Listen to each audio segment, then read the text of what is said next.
Hello guys, मी योगिता तुम्हा सर्वांचं Yogita study सेंटरमध्ये स्वागत करीत आहे। आता आपली फर्स्ट युनिट टेस्ट आहे, तर त्यासाठी मी तुम्हाला प्रॅक्टिस पेपर काढून दिलेला आहे।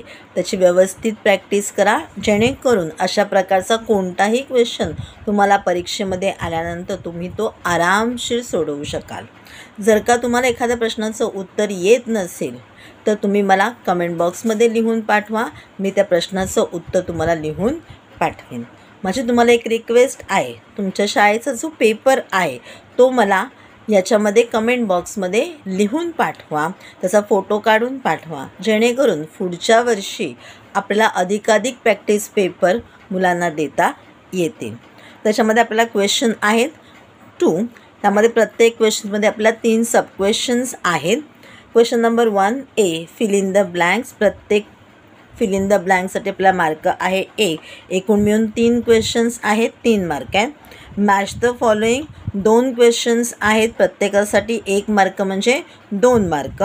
सॉल्व द फॉलोइंग, ह्याच्यामध्ये एकूण मिळून आपल्याला 4 क्वेश्चन्स आहेत आणि मार्क आहेत आपल्याला 8। प्रत्येक क्वेश्चनसाठी मार्क आहेत आपल्याला 2। त्याच्यानंतर आहे क्वेश्चन नंबर 2A, त्याच्यामध्ये 2 क्वेश्चन्स आहेत, मार्क आहेत 2। बी, त्यामध्ये 2 क्वेश्चन्स आहेत, मार्क आहेत 2। त्याच्यानंतर सी क्वेश्चन आहे, त्याच्यामध्ये आपले एकूण मिळून मार्क आहेत 3। एका क्वेश्चनसाठी 1 मार्क आहे आणि एका क्वेश्चनसाठी 2 मार्क आहेत।